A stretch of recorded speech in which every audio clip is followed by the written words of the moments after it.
दिहला तू चोट की तू खत्ता जगह चुवे ठोपे ठोपे पानी अब देह बनू ना।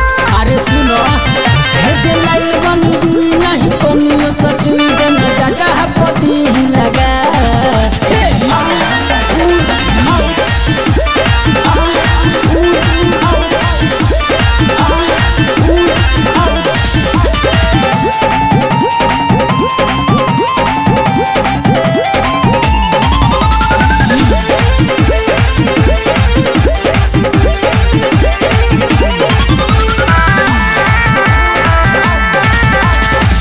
तनियाबो ना हमें पगलाबो करो तो बड़ी मन बबी घगरी उठाबो।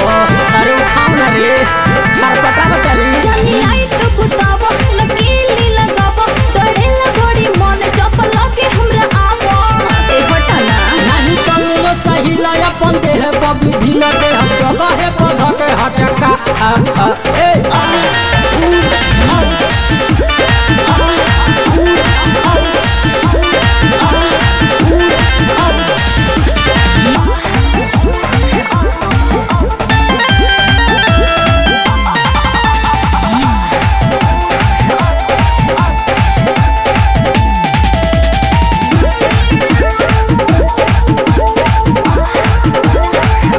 मन सुना करे रहना ऐसे खड़े जवानी तोहर देखी हमर जीवा हरे।